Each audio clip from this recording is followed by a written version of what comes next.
So, UFC 278 this Saturday night from Salt Lake City, Utah. And in the main event, we've got a World Championship fight in the welterweight division between the Nigerian Nightmare Kamaru Usman and Leon Edwards, a rematch of their original fight many years ago. We've got 13 fights in this card, and I'll be honest with you, the main card's really good. I mean, got Tyson, Pedro, Harry Hunsucker, which is interesting, but you got Tybura, Romanov, Aldo, Dvalishvili, Costa, Rockhold in the co-main, and of course the Welterweight Championship in the main event. The problem with the prelims is just, I don't think they're very good.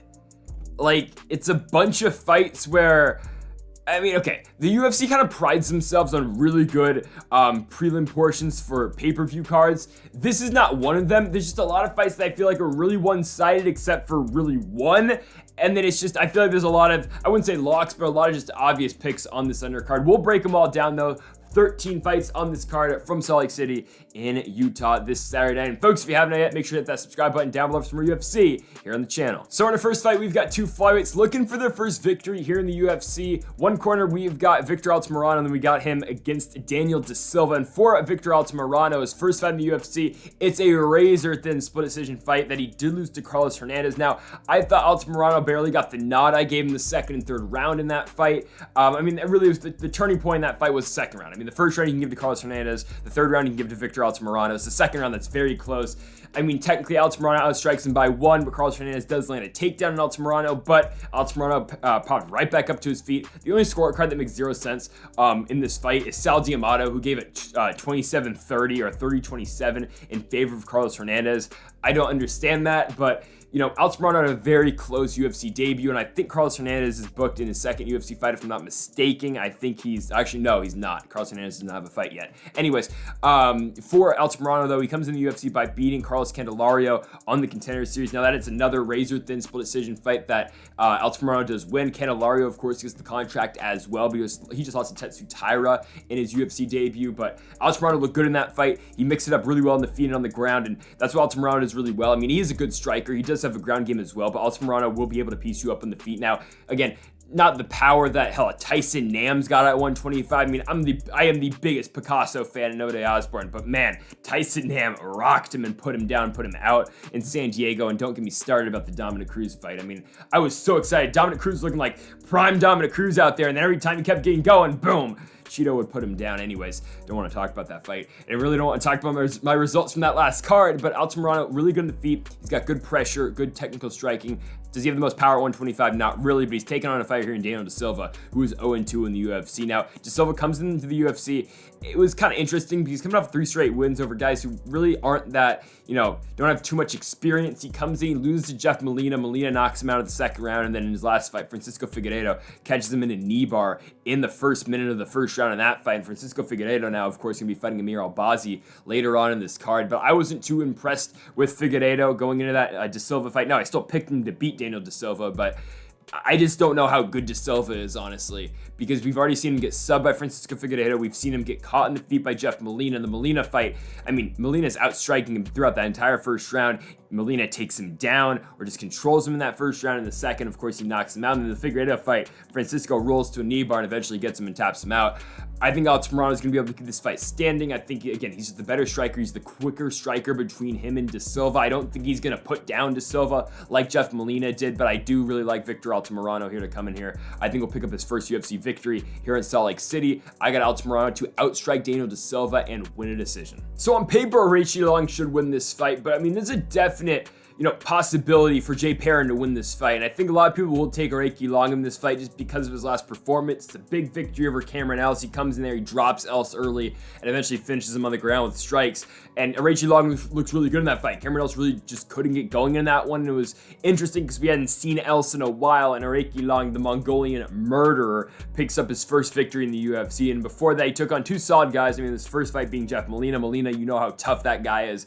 And then he lost to Cody Durden after that. The Molina fight fight that was a barn burn. I mean, those two guys go back and forth. Aoriqileng lands at the end of the third round. He almost puts out Jeff Molina in the final 10 seconds of that fight. It wins fight of the night, UFC 261 over in Jacksonville, Florida. And then they match Aoriqileng with Cody Durden. It's a somewhat competitive fight, but Durden eventually gets the better edge in that fight. Durden's able to out-wrestle him and out-scramble him, and that's where I go to where Jay Perrin could have a chance to win this fight, and if Perrin is able to out-scramble Aoriqileng and he is able to show that he does have the grappling advantage and he does have the wrestling advantage in this fight. Now again, Cody Durden's a tremendous wrestler, and that's where Durden is best, but if you're Jay Perrin, you gotta look at that fight that Durden and Aoriqileng had in November 2021. You gotta think, that's my best pathway to victory. You've got to tire Aoriqileng out. You got to limit the striking because you know Aoriqileng will throw big long shots. He's got a pretty good reach advantage. Actually, not.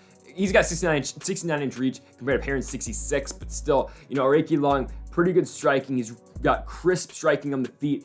If Perrin is able to ground him and keep him on the mat, it's going to make it tougher, of course, Aoriqileng to get going. The guy's the Mongolian murderer for a reason. He comes out there to finish, and Molina got into a back and forth fight with him on the feet, and I don't think Jay Perrin will be able to stand with Aoriqileng like how Jeff Molina did in Jacksonville. But again, if he can mix it up like Cody Durden did, okay, there's an opportunity for Jay Perrin to win the fight. But we look at Perrin's only fight so far in the UFC. It's a loss to Mario Bautista. He comes in on short notice, and Bautista beats him. Again, Bautista out-wrestles him. Batista out-strikes him. It was just a tough stylistic matchup for Perrin coming up on short notice, and he fought in the Contender Series back in 2019 as well. It's just on UFC stats, you can see his other fight in the UFC, or technically in the UFC banner. He lost to Dwight Joseph, but Perrin again has showcased in various fights in CES and in Cage Titans. Okay, he does have some pretty good wrestling, and once he does get on the ground, kind of like Damone Blackshear, he's always looking for a rear naked choke while he is on the ground.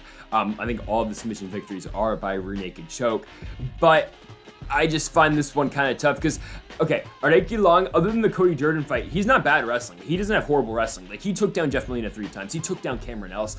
Aoriqileng's wrestling's not really all that bad. I just think it was Cody Durden being that good of a wrestler, which made that fight tough on Aoriqileng. I don't think Perrin's on the level of Cody Durden's wrestling.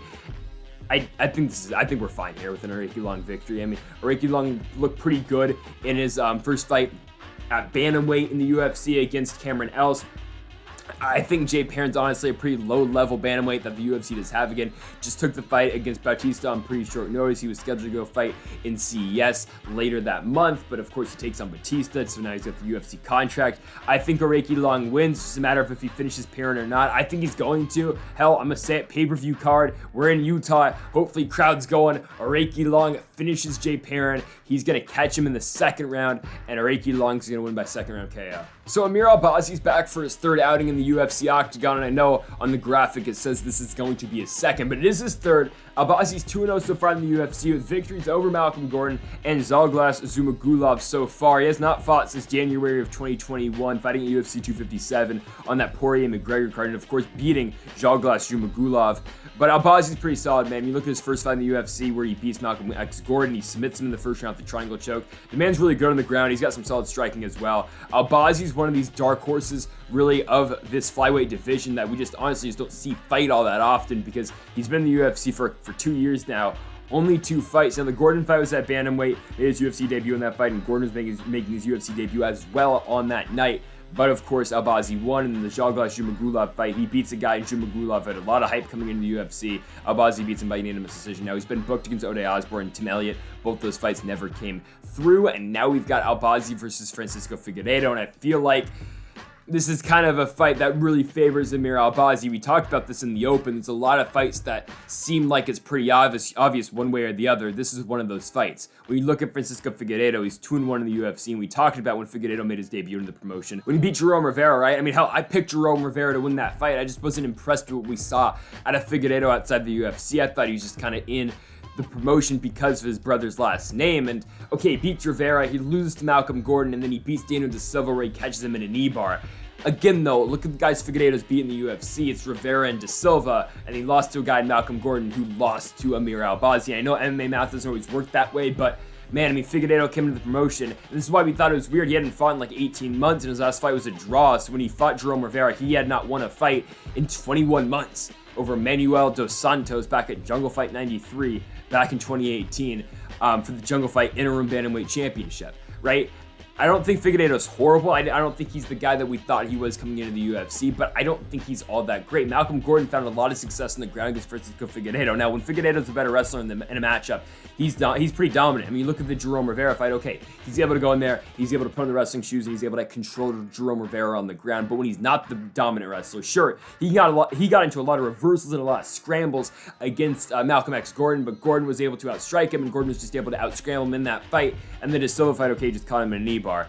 Amir Albazi is going to be that guy, though. He is what Malcolm Gordon is on the ground, but just a whole lot better. I think that's going to make it really tough on Francisco Figueiredo. There's spots in that Figueiredo versus Malcolm Gordon fight where maybe Malcolm Gordon's able to catch him in something. I know Gordon was the one, pushing the pace in the ground. He shot him for 11 takedowns, only executed on 2 of them. But when that fight hit the mat, Malcolm Gordon was just a little bit quicker than what Francisco Figueiredo was. And if you're falling behind against Malcolm X Gordon, I know that fight was all the way back on the Mahashev Moises card. That's all the way back in July of 2021. Still, though, Amir Albazi's pretty tough on the ground. This guy's solid, man. I mean, Albazi's got 7 wins by submission. He's not horrible on the feet either, but Albazi's only lost 1 fight in his entire professional career. There's a reason he's a minus 360 or minus 380 favorite against Francisco Figueiredo here in Salt Lake City this Saturday. I've got Albazi here. I think it's a pretty easy one to pick. I think Albazi's going to come in here. It's really just how you think Albazi's going to win. Do you think it's by decision? Do you think it's by submission? I think he'll catch Figueiredo in something, honestly, just because, again, the way Malcolm Gordon fought Figueiredo and just, the opportunities that Gordon was presented with because of the way Figueiredo fights in the ground. And yeah, Figueiredo always trying to get back up to his feet, but sometimes he leaves himself exposed to some of those spots and some of those transitions. I think Albazi's eventually going to catch him in something. I don't know what it is going to be, but I really like Amir Albazi to win this fight. It's probably going to be a scramble on the ground, but I like Amir Albazi here by submission in the second round. So I said earlier, all the prelims are pretty easy picks for me, honestly, except for one fight. This is the one fight that's really close for me. It's AJ Fletcher, it's on Loosa. I mean, you got 2 guys here who are the same height, both of them, of course, being welterweight fighters, but they're both 5'10". AJ Fletcher's got a 67-inch reach. Ange Loosa's got a 74-inch reach. I mean, and when you look at AJ Fletcher and when you watch AJ Fletcher fight, the guy's stocky. He's a stocky guy who doesn't have a long reach, but, he throws big power shots. He kind of just wings them out there. And in the Matthew Semelsberger's fight, he loses. He loses, of course, 2-1 in that one, but Fletcher's got a lot of success with the takedowns. He was 4 for 6 in that fight. He's threatening a lot in that fight against Semi the Jedi. In the first round, again, it is AJ Fletcher dominating. Semelsberger comes back from him in the second and the third, and he wins those 2 rounds. But for AJ Fletcher, I think this fight's pretty simple. He cannot let Ange Loosa get comfortable in the feet in this fight, because Ange Loosa in a striking fight with AJ Fletcher, and unless Fletcher is able to, throw a bigger overhand right or land with a flying knee and put down Ange Loosa for the count, which I don't think it's going to happen, but unless he's able to do that, I think it's going to be a long night for AJ Fletcher, because I don't think he's going to be able to enter striking distance against Ange Loosa, who's going to have a 7-inch reach advantage in this fight. And you look at Ange Loosa's one fight so far in the UFC, it's a short notice call against Munir Lazez on the Luke Mohammed card. It feels, that card was in April. Munir Lazez does pretty well in that fight. He just outstrikes Ange Loosa. It's a competitive fight. The scorecards, 30-27 does not accurately represent that fight. I mean, yes, okay, Ange Loosa lost every single round, but I would say it was a somewhat competitive fight. Loosa is throwing back against Munir Lazez. Now, is he losing in all of those back and forth exchanges? Sure he is, but Loosa's in the fight. It's not like he's getting completely dominated. He's in the fight and he's throwing and he's trading back and forth with Munir Lazez. But I mean, unlike that fight with Lazez, though, for Loosa, this is a completely different stylistic matchup for him. I mean, AJ Fletcher, I don't think is going to strike much with Ange Loosa. I don't think he's going to. I think he's got a pretty simple game plan. This one is going to be close distance, crash, and shooting for a takedown, blast double, put him down. I really think that's what is going to be AJ Fletcher's game plan in this one. I think his camp is going to try to improve on his last game plan when he fought Matt Semelsberger, right? They win the first round. They win it pretty convincingly. It's a pretty dominant first round for AJ Fletcher. It's a takedown to Semelsberger early, holds him down for the rest of the round. I think they're going to be looking at the second round now. Just repeat whatever you did in the Semelsberger fight in the first round. Because, by the way, Matthew Semelsberger is a very tough entry-level fight in the UFC for AJ Fletcher. It just is. When the UFC's got a guy coming in from the Contender Series that they know is, could be really good, they put him against Matthew Semelsberger just to test, to see how truly good they are. Because if you can beat Matthew Semelsberger, then okay, you're working on the top 20. And I hate to say this about Semelsberger, but he's kind of the gatekeeper to the top 25. It kind of is, right? But Fletcher loses the fight, but again, I think his camp will be looking to improve on what they saw in their first fight, right? Okay, he wins the first round against Semelsberger. He doesn't win the second because Fletcher starts to, kind of tire. He takes down Semelsberger in that second round, but he's not able to keep him down. That's the big turning point in this fight. Because I think AJ Fletcher is going to win this first round. I think he will.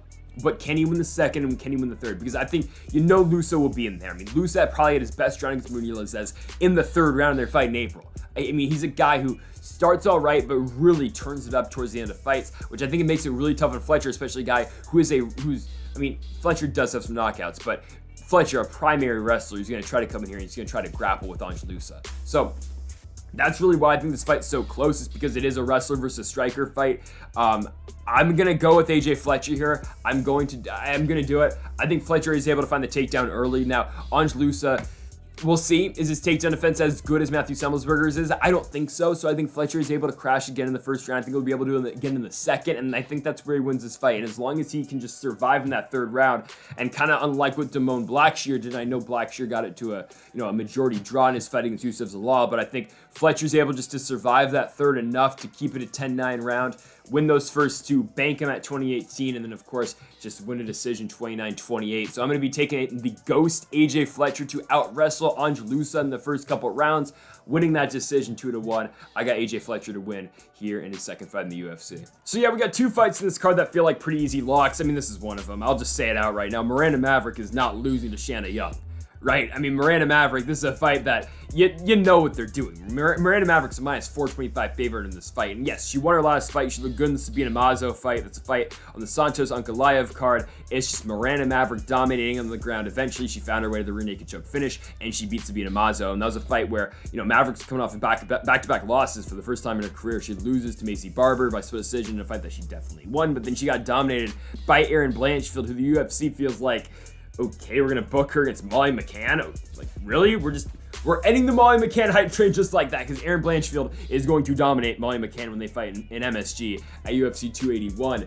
But yeah, Miranda Maverick loses to Blanchfield. Blanchfield just showed why she's the hottest prospect in this division. She just is. Erin Blanchfield is going to be a problem in this division. 12 minutes of control time in that fight against Miranda Maverick, and kind of just stole the thunder that Miranda Maverick had at one point in this division. And I mean, hell, Blanchfield, I think, is truly on a run where she could be one of the next top challengers in this division. She takes down McCann. She wins a couple more. She could be looking at herself in a title fight very quickly. I don't know if I want to see it just yet, but again, just keep an eye out on Erin Blanchfield. But Maverick wins her first two fights in the UFC. She, splits open the nose of Liana Jojua in Abu Dhabi. She beats Jillian Robertson. She just out-wrestles Robertson in that fight and loses to Barber in that weird controversial decision, loses to Erin Blanchfield, and then beats Sabina Mazo. Now, Shanna Young. Okay, so Shanna Young just picked up her first win in the UFC. It's a win over Gina Mazzani.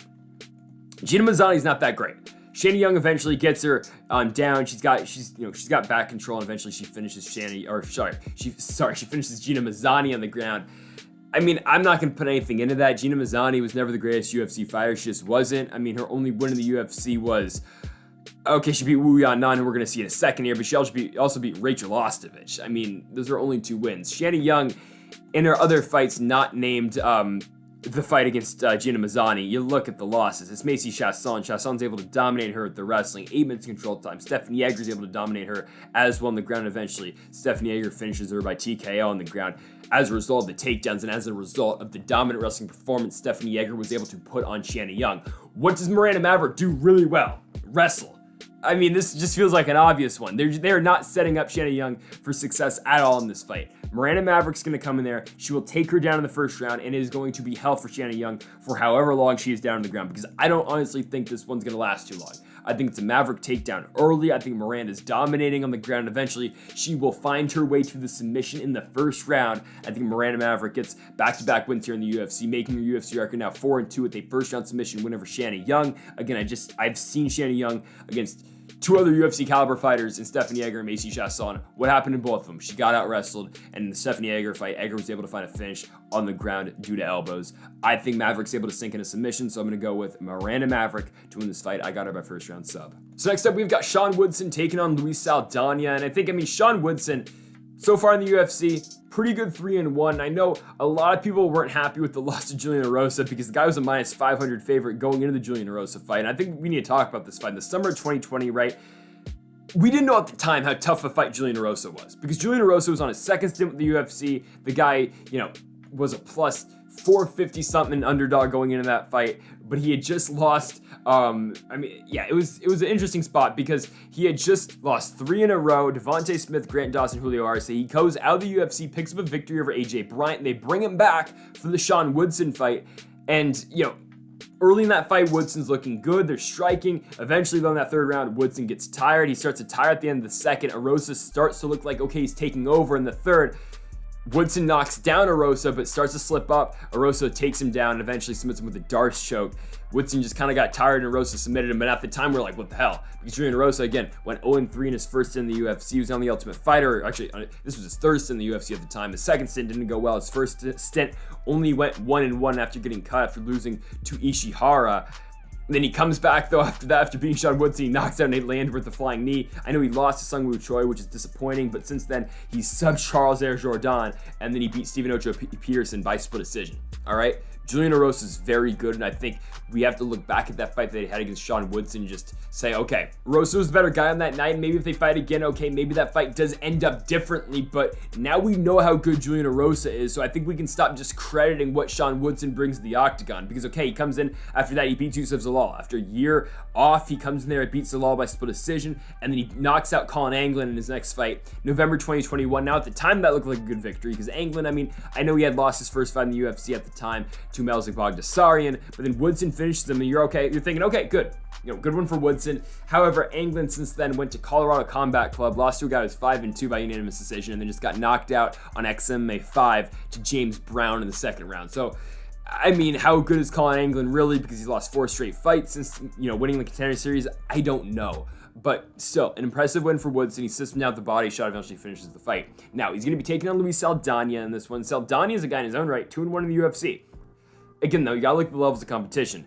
Comes in the UFC on ABC 2. He beats Jordan Griffin by unanimous decision. I don't think we have seen Jordan Griffin since. Jordan Griffin has not fought in the UFC since. He got signed to NAFC, where he lost to a fighter who at the time was 6-5 just a couple months ago.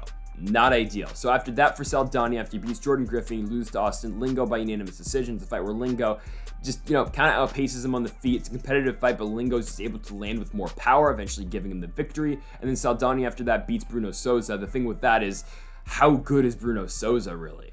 Bruno Souza, we don't know. He's 0-2 in the UFC, losing his first fight to Melzik Bogdasarian and lost to Saldana afterwards.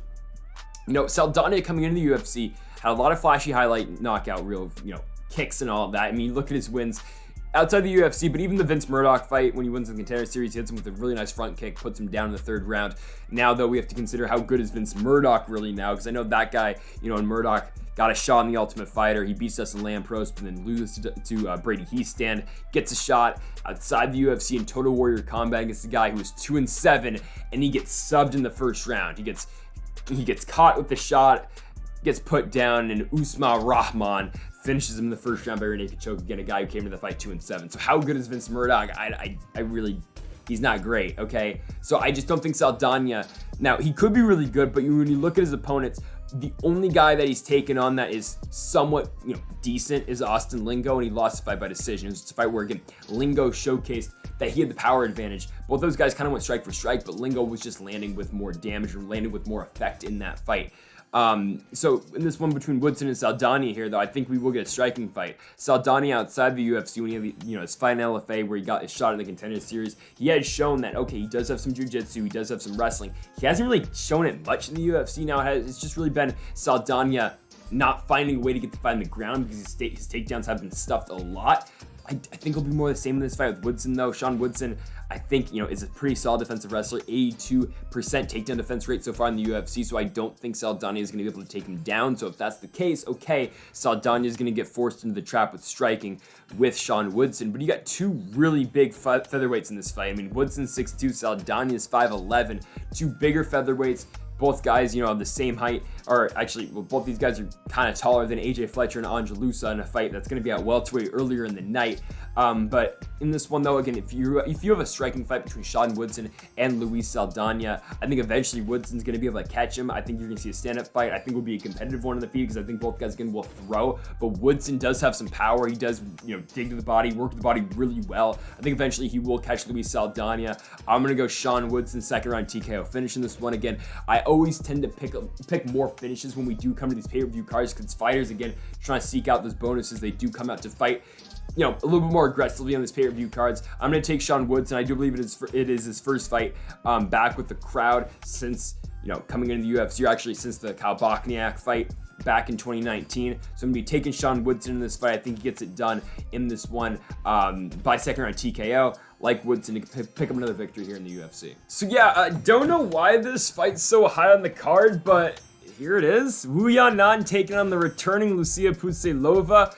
Pudilova back in the UFC after being cut from the promotion after losing to now Bellator fighter and Justine Kish.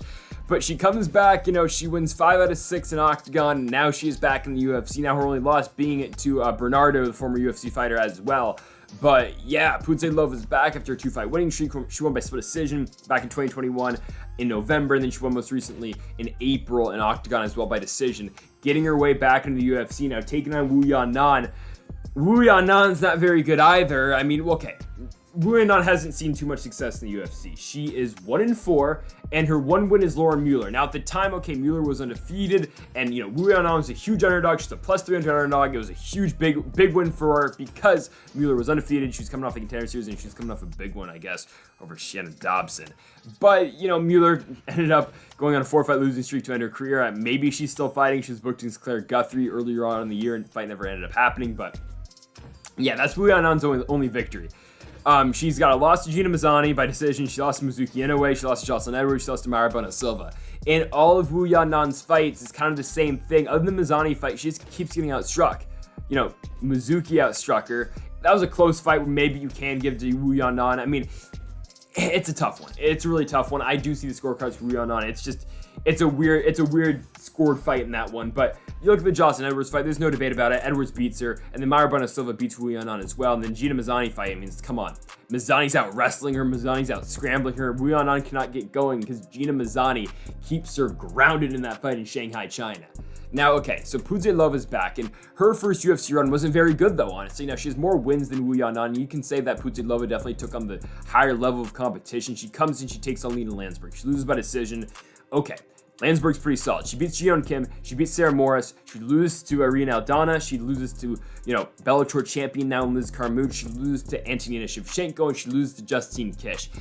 Okay, she's losing these fights, and in these fights again, Pudilova, for the most part, is getting in back and forth wars in the feet. You look at the Irene Aldana fight. That's the one I really focus on. It's a fight, really good one. It's in Dallas, Texas, UFC 228. It wins 5 the night. It's a split decision that barely goes to Irene Aldana, but Pudilova showed in that fight, okay, I'm going to stand in the middle of the octagon. I'm going to trade with one of the bigger power punchers in this division, especially because now you look at, hell, Irene Aldana after that went in and knocked out Ketlen Vieira, who Ketlen Vieira might now be next for a title shot if they do not do the trilogy between Juliana Pena and Amanda Nunes. But when you look at the level of competition Pudilova took on in her first UFC run, Lena Landsberg's a good fighter, Irene Aldana's a good fighter, Carmouche is the Bellator world champion now, Shevchenko's solid, and Justine Kish, hell, a Lima McFarlane. So you've got good fighters that Pudilova is losing to. Now, is she getting outstruck by pretty much every single one of them? Okay, yeah, she is, and Shevchenko choked her out, but I think we used to compare this with Pudilova and Wu Yanan. At least Pudilova has come back since losing to Justine Kish early in 2020.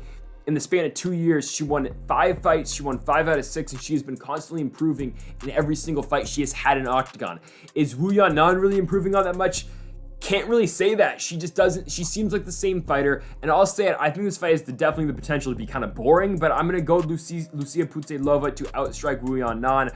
I don't think it's gonna be fight of the night or anything, but I think Pudilova is just gonna be better on the feet. I think she's gonna outstrike Wu Yanan. I think it'll kind of be one-way traffic. So yeah, great. We got a 42-year-old here in our featured prelim. Of course, Leonardo Santos taking on Jared Gordon. I think this fight's pretty simple to break down. Leonardo Santos has got really good jiu-jitsu, but he's getting old. He's 42 years old. He has not won a fight since July of 2020. He's dropped back-to-back fights to Grant Dawson and Clay Guida, and fights that, okay, Santos looked good in the Guida fight until he wasn't. I mean, he was out striking Guida, but He got tired really quickly, and Clay Guida eventually submitted him by rear naked choke, which is something I did not anticipate. The Carpenter going there and striking out a BJJ, a certified BJJ black belt in Leonardo Santos. And Grant Dawson was able to just, out-scramble Santos, and he showed that he was the quicker fighter in that fight. But going back to my original point, this is a 42-year-old Leonardo Santos who has never been known for getting fights in the ground, right? Santos, once he gets to fight the ground, he's really good jiu-jitsu, but can he get down there? That's the problem. However, Jared Gordon does get taken down. I mean, guys are able to bring him down on the ground. You look at the Grant Dawson fight, Dawson takes him down 7 times. Just like he takes him down 4 times. And yes, Gordon still beats Selecki barely by split decision, but that's something that is kind of dangerous when we look at this fight. Now, Gordon is a huge favorite. I get it because Santos is old. He's 42 years old on a 2-fight losing streak. His first 2 losses in the UFC.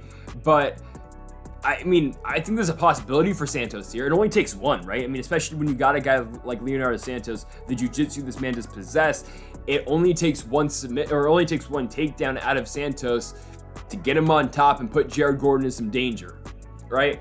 But I can't really bring myself to take a 42-year-old coming off 2 straight losses. And oh, by the way, the second loss is to Clay Guida. I think Gordon is able to keep this fight standing. I think Santos is really predictable when he does shooting for his takedowns. You can kind of see it when he's about to shoot. I mean, and on the feet, okay, Santos was able to stun Clay Guida, but that was Guida kind of worrying about the jiu-jitsu and worrying about the grappling. If Gordon's able to play his own game, and Clay Guida isn't a horrible striker, but Jared Gordon at this point of his career is better than Clay Guida on the feet. So if Jared Gordon is able to stand on the feet and, of course, just outbox Leonardo Santos, we'll be fine here. I mean, I really feel confident in a Jared Gordon decision victory in this fight. He'll keep the fight on the feet. He won't allow Santos to get into his realm down there on the ground. If Gordon's able to keep striking with Santos, he should be fine. I do worry about a 42-year-old chin at this point of his career in Santos. I know he hasn't had the most professional fights, but he has been fighting professionally since 2002. He just hasn't been all that active. I mean, his first fight in 2002 against Takanori Gomi, then he didn't fight for 4 years after that. But technically, the man has been a pro since 2002. He's 42 years old. You can never test a guy's chin who's 42. I think Gordon is able to beat him by decision. I wouldn't be surprised if he knocked him out, but I'm going to go Jared Flash Gordon here. Just beat Leonardo Santos, so keep it standing. Just stay out of any danger on the ground, and I think Gordon will be able to win this one. I got Jared Gordon to win this one by unanimous decision, picking up his 7th victory in the UFC. So yeah, why this is on the main card, I don't know, but here you go. Tyson Pedro taking on Harry Hunsucker, and Hunsucker is dropping down from 265 pounds, and he's going down to 205. Now, Hunsucker's a guy waiting at 238 his last fight when he lost to Justin Tafa, where he got brutally knocked out, got kicked in the head and knocked out. But I mean, okay, it's going to be an interesting cut for him. If he weighs in around 238, you assume he walks at about like 240-ish, maybe 245. And of course, with the last second just with training camp and all, he gets down to 238. Maybe he walks like 250. But anyways, he's going to have to get down to 205 in this fight. He's 0-2 in the UFC, coming off of back-to-back losses to Given, Tai Tuivasa, and Justin Tafa, 2 really hard hitters. But my thing with Harry Hunsucker is he was just kind of an interesting signing to begin with because he lost in the Contender Series to Jared Vanderaa, a guy who is probably on the edge of being cut. I mean, he's going to go fight Waldo Cortez Acosta in his next fight in a couple months. I mean, I don't think that fight's going to end too well for Jared Vanderaa, who's currently on a 4-fight losing streak, but that's the guy Hunsucker lost to in the Contender Series, and then he bounced back. He won 1 fight against a Corey Moon fighter who is 4-3. Corey Moon was 4-3 going into that fight. He's now 4-4. He has not fought since Harry Hunsucker knocked him out in 45 seconds, and here we are, back-to-back losses to Tuivasa and then to Justin Tafa. Hunsucker has not fought since December of last year, but then when we look at his opponent, Tyson Pedro, well, Tyson Pedro was off for a whole 4 years after he lost back-to-back fights to OSP and Shogun Rua, but in 2022 he came back, he beat Ike Villanueva, who, I mean, if you're going to fight Ike Villanueva, there is a specific way on how to beat the guy. You kick his legs out, and he can't stand anymore. So that's what Tyson Pedro did to Ike Villanueva, and eventually got him while, Ike was dealing with the leg kicks, ended up knocking him out that way. But I mean, Ike Villanueva is not the greatest. So now you have Tyson Pedro versus Harry Hunsucker, a heavyweight who's coming down to 205 pounds. I don't really care about anything Pedro did before that fight against Ike Villanueva because I don't think it's too relevant, because I just don't think Pedro's opponent's all that good in this fight. Harry Hunsucker is not the greatest, and again, you got a heavyweight dropping down. There's a reason Tyson Pedro right now is a minus 740 favorite and Hunsucker's at a plus 540. The UFC is easing Pedro back into the swing of things here. They want him to get back on his winning ways, before the OSP fight, really. So I think this is a pretty simple victory here for Tyson Pedro. I think he's going to knock out Hunsucker in the first round. I don't like Hunsucker's chin at 265 pounds. pounds. I know he was against two very hard hitters, but I don't like his chin at 265 to being knocked down in back-to-back fights to Tafa and to Tuivasa. And then plus that, I don't like his chin at 205 to cutting all that weight, getting down to this frame. I like Tyson Pedro here pretty convincingly. Pedro's a pretty big light heavyweight as well, so it's not even like Hunsucker's gonna have a weight advantage or a height advantage in this fight. Pedro's the taller fighter, so I like Tyson Pedro to go in there. He's gonna pick up a first round knockout here to kick off the main card in Salt Lake City. So another huge step in the career of the rising heavyweight star, the undefeated Alexander Romanov. And now this fight with Marcin Tybura, a ranked heavyweight, a guy who has fought legitimate contenders in the past. This is the outcome of this fight will be determined very quickly, I think. In the first 2 minutes, you will know who is going to win this fight. Hell, I'll even say the first 60 seconds, you will know who's going to win this fight. It's a matter of if Alexander Romanov can take down Marcin Tybura, because if he can't take down Marcin Tybura, he is screwed. If Tybura is able to stuff the takedowns, Romanov is a sitting duck on the feet, and Marcin Tybura will piece him apart. Because you know what Alexander Romanov does. He's a big heavyweight who has slimmed down since his last fight, but still, he doesn't really have a stand-up game. He'll throw just like big hammer fists from a standing position. It's weird, but he'll throw big power shots, try to close the distance, and shoot him for a takedown, or just tie up or clinch with his opponent because he's so physically strong. He's gonna try to bring fights to the ground because his ground game is so good down there. I mean, once Romanov can get the fight to the ground, he controls his opponents. He's able to look for submissions, or he just straight up just goes with hammer fists and just starts raining down punches while he's on the ground. So normally in an Alexander Romanov fight, I pick him no matter what, just because that's how good Romanov is, and he's just able to implement his game plan on every single fighter he's fought. But the thing is, there's a difference in fighting Roque Martinez, Marcos de Lima, Marcos Rodrigo de Lima, Jared Vanderaa, and Chase Sherman, and then fighting Marcin Tybura. Because I bring you this, Romanov's one fight that was close was the Juan Espino fight. Back in the Apex in April 2021, that was a close fight. Now, Romanov struggled a little bit with the takedowns. He went 2 for 4, but Espino was taking him down as well. And we have not seen Juan Espino since. I don't know, the guy's like 42 now. Who knows if he's still fighting? I don't know, the former Ultimate Fighter winner Juan Espino. But that was a tough fight for Romanov. He got into the third round, and then the groin strike, and then of course they went to the scorecards, and somehow Romanov won, even though he probably shouldn't have, but it's all right. We, forgo that fight. My thing with Romanov is, again, can he do that against Marcin Tybura? Because Marcin Tybura is a guy who does not get taken down. Normally, he's the one taking down his opponents, and when he's not, Tybura, I think Tybura had the reputation, I'll say it. I mean, I said he was boring before, really the Ben Rothwell fight. Marcin Tybura was super boring, but after that, he's been, kind of entertaining, man. He knocks out Greg Hardy, he puts on a really good performance against Ben Rothwell, he pieces Rothwell apart on the feet, and then he knocks out Walt Harris, and he comes in the fight with Alexander Volkov. Let's be honest, it's kind of boring. Volkov, stay on the outside and outstruck Tybura, but that fight was all the way back in October 2021. We have not seen Tybura since, and now this is his first fight back. But the last guy to take down Marcin Tybura was actually Derek Lewis back in 2018, but Lewis took him down once. The last time Tybura was really controlling the ground, the only other time he's taken down, other than that Derek Lewis fight, was the Luis Henrique fight back at UFC 209 in Vegas. Henrique's winning the fight until he's not really. Tybura just turns it on a lot in the third round, but the first and second round, you give to Henrique. The first was really close, actually, you might give it to Tybura, but the second round, Henrique comes back, takes down Tybura, and keeps him on the ground. He went 1 for 5 on his takedowns in that second round, but he keeps him down.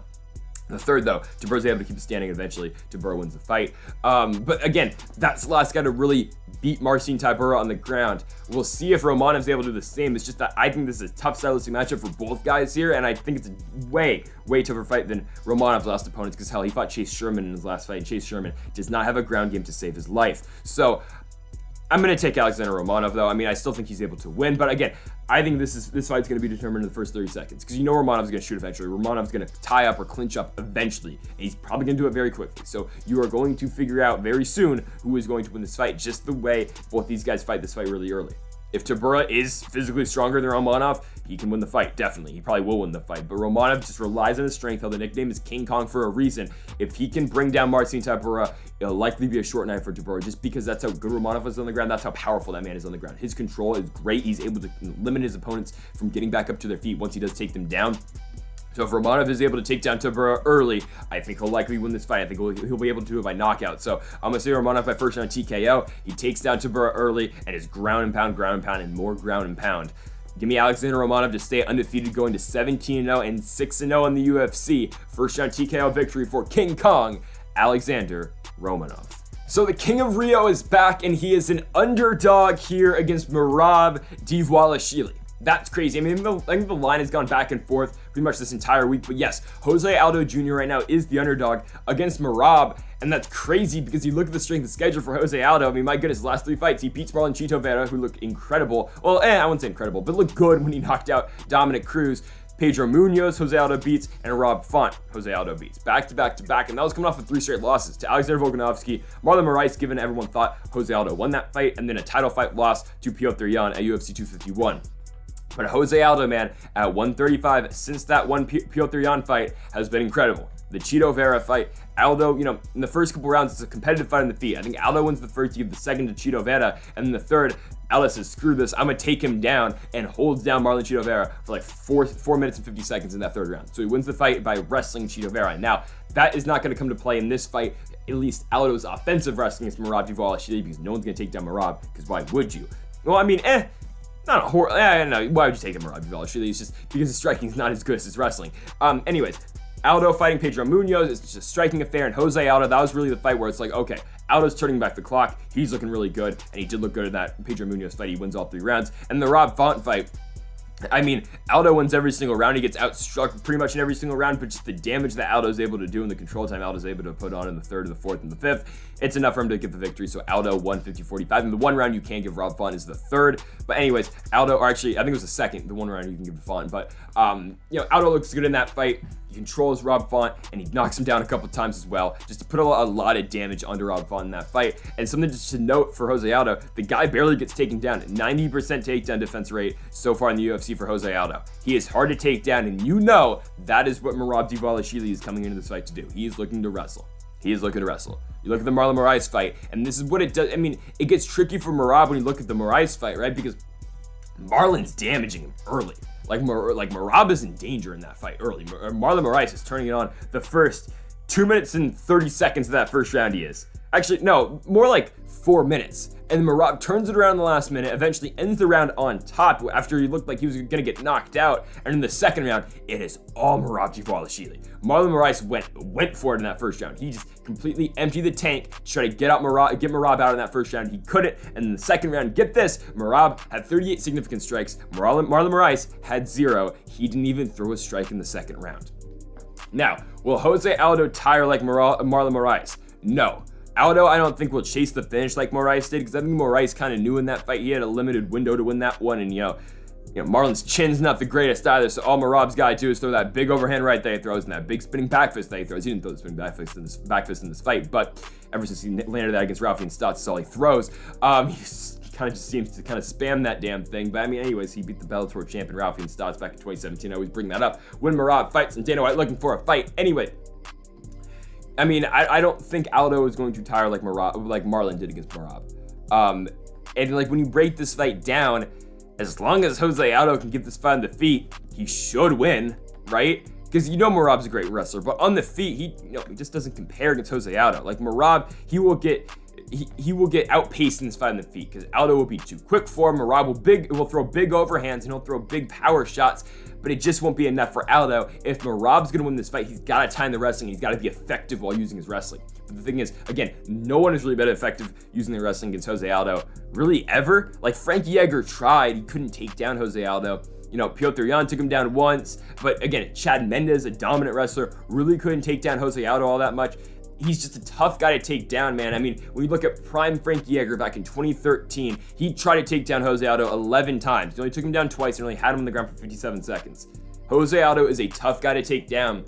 And, when you look at prime Frankie Edgar, you look at, how even Piotr Jan, who's not, the level of wrestler Merab is, but he's still a really good wrestler. Even Chad Mendes back in the day when they fought twice. Both those guys in Mendes and Edgar couldn't really find success on the ground. Can Merab finally be that guy? I mean, just by watching that Marlon Moraes fight, I don't think he can. I'm going to take Jose Aldo in this fight, and I'll take him at plus money if he stays that way because it just makes sense. Jose Aldo is able to keep the fight standing against Merab Dvalishvili, he wins. And again, Jose Aldo is a guy who barely gets taken down. If Merab can't take down Jose Aldo, he's a sitting duck on the feet. I mean, this is what Tybura and Romanov is, just like times 10.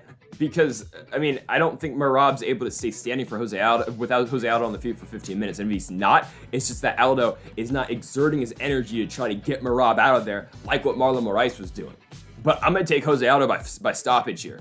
I think Merab is going to come in this fight, kill or be killed. He's going to try to take down Jose Aldo or die trying, because he's going to go straight for it, and he's going to keep going for it until Jose Aldo puts him away. I think Aldo's going to dig the body a lot in this fight. I think it's going to really just take away from what Merab can offer on the feet and offer in the takedowns, and just what energy Merab can put out in this fight. I'm going to take Jose Aldo Jr. I think he gets it by second round TKO. I just don't think he makes the mistake that Marlon Moraes made against Merab Dvalishvili, and I think that's what gives him the victory in this fight. Aldo's not going to go chase the finish. If it happens, it happens, and that's when the say is going to happen. I just don't think Merab's able to take him down, at least not consistently, and Aldo is good enough to work back up if he does get taken down, but I don't think it's going to hit the mat at all. I think Aldo's able to keep the fight standing, and Jose Aldo Jr. wins yet again. Give me Aldo by second round TKO. Well, here you go. Your co-main event of the evening, Paulo Borrachinha Costa taking on Luke Rockhold. So Rockhold's back, and I'll make the case that if Rockhold wins, he's probably fighting for a championship next, because the UFC wants new challengers for Israel Adesanya, and that is assuming if Adesanya beats Alex Pereira, which is a huge if, because we'll see that fight in November, UFC 281 in Madison Square Garden. But Costa and Rockhold, Luke's back, and he's been really, critical of the UFC when he's just been doing interviews, and the guy said a lot going into this fight. I mean, from saying he's been, just at the lowest point in life after an abortion, to the UFC needs to pay the fighters more, to why are we only fighting for $50,000 bonuses in a multi-million-dollar company, which I agree with. But just Rockhold's been saying a lot of different stuff going into this fight. And now he's taking on Paulo Costa, who is a machine. And if he can make 185 pounds, I mean, he's pretty dominant. This just feels like Johnny Hendricks, Paulo Costa to me. It just kind of does. It feels like we're feeding Luke Rockhold and we're sending him straight to the wolves here. And I know Costa has not won a fight since 2019, in a fight that maybe Yoel Romero kind of won, but still, Costa's an animal in there. And Luke Rockhold's been knocked down in 3 of his last 4, and that's to Jan Blachowicz at 205 pounds, it's to Yoel Romero, and it's to Michael Bisping. He has not looked the same since the Bisping loss. I know he beat David Branch, but who cares, because David Branch, whatever, Rockhold's like a minus 600 favorite going into that one. Branch was not the same guy really coming back in the UFC. He beat Jocko, then he just didn't look the same really. He's lost to, I forget who he lost to outside the UFC as well, but I think he's gonna have a fight coming up too. That doesn't really matter. Luke Rockhold is not the same guy anymore. And if Rockhold's gonna have to win this, if Rockhold's gonna try to win this fight, he's gonna have to take down Paulo Costa. But Costa, honestly, is a pretty tough guy to take down, and Vettori went 1 for 5 in his takedowns. And I know maybe Rockhold's better pure wrestler than Marvin Vettori's, but Vettori's a pretty solid guy. I mean, man, how does Luke... Okay, I know how Luke Rockhold beats Paulo Costa. He wrestles him. But does a 37-year-old Luke Rockhold eat punches? And is he willing to eat punches from Paulo Costa to close the distance, get in there, and wrestle him, and, stay in the fight for 3 rounds? I think that's a pretty tough sell for me. It is. Because I think Rockhold can stay competitive on the feet. He can. Until he gets, rocked with a big shot. Like, strike for strike, Rockhold's not back. He really isn't. I mean, he throws that big question mark kick that, he always throws. He's got the 1s and 2s. But eventually, like in the Romero fight, and even the Jan fight is getting outstruck a little bit, but the Romero fight, he was in it for the interim championship. The Bisping fight, he was in it until he wasn't, until Bisping left took Larry, knocked him out, right? He's competitive until he's not. And now a 37-year-old Luke Rockhold, who given now has had 3+ years to rest the chin since the Jan Blachowicz loss, gets a guy who is arguably the hardest puncher in this weight class in Paulo Costa. Now, there's a way for Luke Rockhold to win this fight, don't get me wrong, right? If Costa just burns out after the first couple rounds, or the first, second rounds, and tries to or after the first round, right, and just really tries to get Rockhold out of there, and Rockhold is able to stand with Paulo Costa for 5 minutes or just tire him in the first round, okay, Rockhold can come back and win the second and third. And then he can tire him out, he can just beat him on the feet, work the body, eventually take him down, and just grind him out on the ground for Rockhold. But the big if is, can he stay on the feet for 5 minutes with Costa? Can he get out of that first round? I'm just afraid I don't think that's going to happen. I think Costa's able, Costa knows what's coming, right? He knows that Rockhold, if he's going to try to stay competitive in this fight, has to take him down. If Costa's been working on his takedown defense, which honestly isn't all that bad in the first place, the Vettori fight, he just kind of got outstruck. I don't think he's going to get outstruck by Rockhold, and if he does get outstruck by Rockhold, it only takes 1 from Paulo Costa, and especially against Luke Rockhold, who does not have a chin at this point, who's a glass chin, it only takes 1 from Paulo Costa. Borrachinha only needs 1 punch to put down Luke Rockhold. I think he's going to find it. I think Costa's going to blitz Rockhold early. I think he's going to put him into tough spots early in this fight, and it's going to be points in this fight for Luke Rockhold, again, where if he's able to get out of it, I think he'll be able to win. Like, I think if you look at this fight, you look at the live odds, Rockhold is still standing after the first round. He doesn't eat too much damage from Costa. Okay, maybe you put some money on Rockhold because he's able to get out that first, and you know how Costa always tires. But even then, I would look at, okay, maybe you look at after the second round and see, okay, you know, did Costa win the second? If it's 1-1, I take Rockhold all day. But again, it's just a tough sell taking a guy who's 37 years old, who's been knocked out 3 of his last 4, and he's taken on the biggest power puncher in the division. So I'm taking Paulo Costa in this fight. I mean, again, the pre-fight stuff out of Rockhold, take it how you want. I don't really know how to take some of the stuff he's been saying going into this fight. He said that he's been depressed and all that. It's just a weird thing going into this fight. Costa, I think, is just going to knock him out in the first round. I hate to say it. I hope Luke wins, but I just don't think he's going to. The guy's not been the same since Bisping knocked him out. His chin has not been the same. Give me Bohachinia, Paulo Costa to come in here. He's going to blitz Luke Rockhold early, and he'll likely knock him out like in the first 60 seconds. So I think Costa's going to be reckless, and I don't think he's going to really give a damn about the power of Luke Rockhold coming back on the other side. So give me Bohachinia by first round knockout against Luke Rockhold. Okay, so main event time here for the Welterweight Championship of the World is the rematch between Kamaru Usman and Leon Edwards. Okay, so that's our main event here, and Leon Edwards finally gets the title shot off of beating Nate Diaz. And it's weird because the next challenger for this championship is probably going to be Khamzat Chimaev, and he'll get the title shot after beating Nate Diaz as well. I mean, really? Okay, it's fine because Leon, say what you want about that fight. And how Nate probably wins, no, Nate wins the 5th, and how Nate turns it on in the 5th round. Oh, he wobbled Leon Edwards in the 5th round. Okay, Leon wins every single minute of that fight previous to that 5th round. Leon wins the 1st, he wins the 2nd, he wins the 3rd, he wins the 4th. Edwards is a good technical striker. He didn't really get into too many troubling spots in that fight, and he outstruck Nate Diaz in the first 4 rounds. It's just that in the 5th, oh no, Nate Diaz rocked him and wobbled him. And now you have that. I mean, then you have the, the whole Nate Diaz Army thing, or Nick Diaz Army, whatever. They're going crazy. They think Nate Diaz won the fight just because of that last moment in the fight. Because that's all everyone was talking about at the end of that fight. It wasn't that, oh, Leon Edwards won the fight and he's probably fighting for a championship next. It is no, oh, Nate Diaz wobbled him in the last, minute of the fight. And that, okay, there's something to say about that. Because if Nate Diaz can wobble Leon Edwards, then Kamaru Usman can definitely do the same as well. I think that's really why people are taking Kamaru Usman by knockout in this fight, because of just the way that Diaz wobbled Edwards and the way that Nate Diaz, fought late into that fight.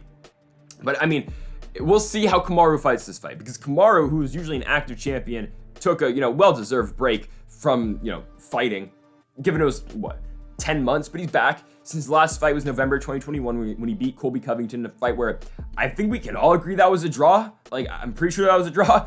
I'll make the case Colby won the fight, but I'll settle at a draw. Kamaru wins 1 and 2. 3, 4, and 5 are 100% Colby Covington's rounds. Judges didn't give it to him. I think we should be seeing a 3rd fight by now, but whatever. Hopefully Colby can, actually fight again, and then maybe we can get that 3rd fight down the line. I don't know, but I think Kamaru might go up to 205 if he wins this fight, because the guy in Khamzat Chimaev coming up in the ranks. But anyways, in that fight, we'll see how Kamaru fights Leon, because it's been a thing. Kamaru, everyone, dudes have been saying it, and Colby says it a lot. Other welterweights say it. Kamaru Usman has fallen in love with his hands. After training with Trevor Whitman up there in Colorado, he's fallen in love with his hands, and that's all he really does now, because he knocked out Masvidal, and he's trying to become this guy who's a big finisher. He's just trying to knock people out on the feet. Because, okay, Kamaru's striking has gotten better. He's got a really powerful jab. He's got a big, hard, overhand right there, a straight right that he throws. Kamaru's a powerful puncher. He is. I mean, you saw the way he's able to put damage onto Colby Covington, right? I mean, the guy's got a lot of power, and it was a different tone early in that fight against Colby in the first round compared to what it was, in the first fight. Because in the first fight, those two were going back and forth, right? And, both guys were wobbling each other in the second fight. Kamaru catches him with the left, sits down Colby, and then he hits him with the right, sits him back down, right? Or I think, it was the left twice. It was the Kamaru, of course, the orthodox fighter. It was a left hook twice that dropped Colby Covington. And Colby Covington has got a pretty good chin, and he's always willing to stay in the fight. But Kamaru drops him twice at that. And Kamaru's looking great in the first 2 rounds, but in the 3rd round hits, Colby wins the 3rd, Colby wins the 4th, and the 4th by far is Colby's best round. He wobbles Kamaru at the end of the 4th round. If he had 30 more seconds, who knows where that fight goes. And in the 5th round, I think Colby won. The judges didn't give it to him. I think it's pretty ridiculous. But for me, Colby Covington wins 3 through 5, but I'm just saying, in those 3 rounds, Kamaru Usman gets outstruck by Colby Covington. And take that how you want, right? If you think Colby Covington's a really good fighter, you think Colby Covington's a tremendous striker, just a better striker than what people give him credit for, which I think Colby's a good striker. I think Kamaru's a good striker. I just think people discredit these two guys because they didn't come into the UFC as strikers, and they're just still developing, honestly, as strikers in the UFC. I think those two guys are still really good on the feet, but take that how you want. If you don't think Colby's that great on the feet, and you think, Kamaru should have just got him out of there, and you just think Kamaru's falling in love with his hands, Leon Edwards is not a bad pick in this fight, because Leon is solid on the feet. You look at the combos Leon does throw, the nice body kick at the end of him. Leon does throw solid strikes. I mean, he was rocking Nate Diaz in the first couple rounds in that fight back at UFC 263, right? He's doing that. It's just that people forget about it because of the end of the fight. You go back to Edwards and Usman's first fight. You go back to December 2015. It's on Desanya's Cowboy 2. It's not too competitive. I mean, Usman, I think, wins all 3 rounds. You can make the case for Leon maybe winning the second, but it is Usman just taking down Leon and just holding him down there, which is something that could just definitely happen in this fight too, and I think that's probably the most likely outcome in this fight, so that Usman doesn't take too many risks and he just takes down Rocky Edwards and he keeps him down. I mean, I think that's it's very possible thing that can happen in this fight. Just because Kamaru doesn't want to ruin his potential fights at 205 that him and Ali have been talking about for feels like a while at this point, really, after Usman got out that fight with Colby Covington, that, okay, Usman's 35, he's kind of at the end of his career. If he doesn't get the Canelo fight, he wants to go up to 205. He doesn't want to fight Adesanya, but he wants to go up to 205 and fight a guy like Yuri Prochazka, or I think Usman's hoping Glover Teixeira beats Yuri Prochazka, and that's his next fight. And he gets that fight against Glover, because stylistically, okay, Kamaru Usman versus Yuri Prochazka, or not, well, stylistically, Usman versus Prochazka is a tough fight for Usman. Usman versus Glover, not a horrible fight if you can just stay out the way of submissions, right? So I think Usman plays this fight safe against Leon Edwards. I know Edwards has a solid takedown defense, but it's kind of different when you're fighting Usman. Usman is just on a different level with his wrestling. I think Kamaru Usman's able to take down Leon Edwards. I think he holds him down there. I think Trevor Whitman's smart. I think he is. I think you're coming into this fight if you're the Kamaru Usman camp with a game plan. You don't want to, get into a back and forth fight in the fight with Leon Edwards like you did against Colby Covington, because even though I think Colby's a tremendous fighter, I think Colby's striking has gotten better. I'm a big Colby Covington fan. I will say that Leon Edwards is a better striker than Colby Covington is. And if Colby Covington's able to put that damage onto Kamaru Usman late in fights, Leon Edwards is going to be able to put even more damage onto Kamaru Usman, right? And sure, maybe Usman can drop him early in the fight, right? Maybe he does do it like we did against Colby, but if he stays in the feet, eventually Edwards will find his spots, and he will land against Kamaru Usman like Colby Covington did. I just think Usman's smarter in this fight. I think he will stand with Leon maybe the first 2 rounds, but in the third and the fourth and the fifth, even when Leon is just seeming to turn it up a little bit, I think Kamaru is going to take him down. I think Kamaru is going to hold him down. I think Usman will just find some success like the Tyron Woodley fight, mix up, striking in the clinch and eventually takedowns and just holding down Leon Edwards and winning this fight by unanimous decision. Again, not wanting to mess up his potential matchups at 205 pounds and hopefully for Usman trying to win 2 titles. So I'm going to take Kamaru Usman to remain champion. I'm taking Marty from Nebraska, the Nigerian Nightmare, to win this one by unanimous decision. I got him to win every single round in this fight. Again, if Leon's going to win this one, he's got to have to hope Usman falls in love with his hands, or if not, he's going to have to stuff takedowns from Usman. I just don't think that's all that possible just because the dominant wrestling Usman has. And it's just that in his last couple of fights, Usman's been trying to win fights other ways. I think he kind of goes back to his roots in this fight. He takes down Edwards, he holds him down there, and Kamaru Usman retains his championship. So folks, thank you for watching our UFC 278 predictions here on the channel. If you haven't yet though, make sure that subscribe button down below for more. We'll be back in a couple weeks for UFC France. We'll be back tomorrow night for PFL action as well. So make sure to hit that subscribe button down below. Make sure to leave a like if you did enjoy the video. Again, thanks for watching, and Mamba forever.